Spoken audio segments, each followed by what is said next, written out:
Jangan takut ya, kalau niat kita sudah ibadah, dunia pasti ikut. Tidak sebaliknya. Karena itu kata Ibnul Qayyim al-Jauziyah, menghadapi dunia itu, jangan diikuti. Kalau dunia itu dikejar seperti bayangan. Nggak akan pernah kita dapati, nggak akan pernah kita lampaui. Ayo besok kalau nggak percaya, kejar bayangan tuh. Balapan lari sama bayangan. Anda capek sendiri. Ya? Maka bagaimana caranya? Berbalik.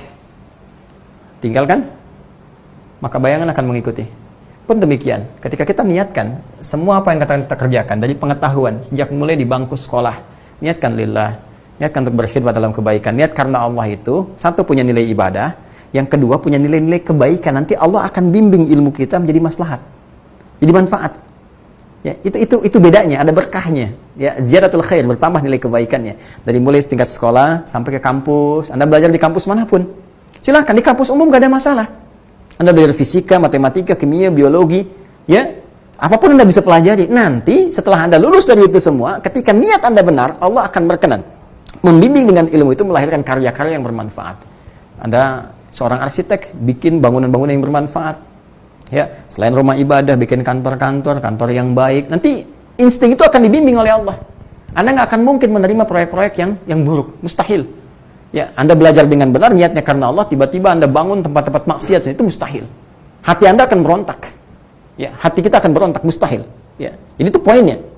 Pun demikian, Anda belajar ilmu hukum, belajar ilmu ekonomi, ya, politik dan sebagainya, itu akan terbawa suasana itu. Ketika benar niatnya, arahnya pasti akan baik. Mustahil orang belajar ilmu hukum, kemudian niatnya benar karena Allah, dia ikuti dan dia iringi dengan ketakwaan kepada Allah. Mustahil akan menyimpang dari kaidah-kaidah kebenaran, itu mustahil. Di ekonomi demikian, apalagi dalam ilmu syariat. Karena hati-hati, penyimpangan bisa terjadi bukan hanya dalam ilmu umum, dalam ilmu syariat pun bisa terjadi. Betapa banyak orang-orang belajar ilmu-ilmu tertentu, bahkan dalam konteks syariat bisa keliru, bisa fatal dan bisa salah. Ya, bahkan para ulama mengidentifikasi sejak dulu, ini bisa menyimpang, bahkan dari sisi pembelajaran ilmu agama. Ya, itu bisa dibuktikan. Ya, ini niat. Ini tidak mudah teman-teman sekalian.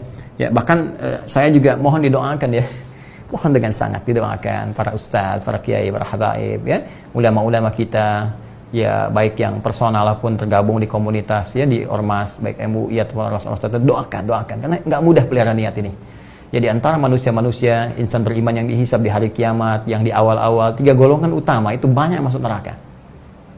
Ya, golongan pertama para orang-orang ahli ilmu, yang mengaku ketika ditanya, "Kau apa yang kau lakukan dengan ilmumu?" Mereka mengatakan, "Ya Allah, kami ajarkan karenamu." Kata Allah, kadzdzab, bukan kadzib, tapi kadzdzab. Kadzib sekali dusta, kadzdzab banyak berdusta.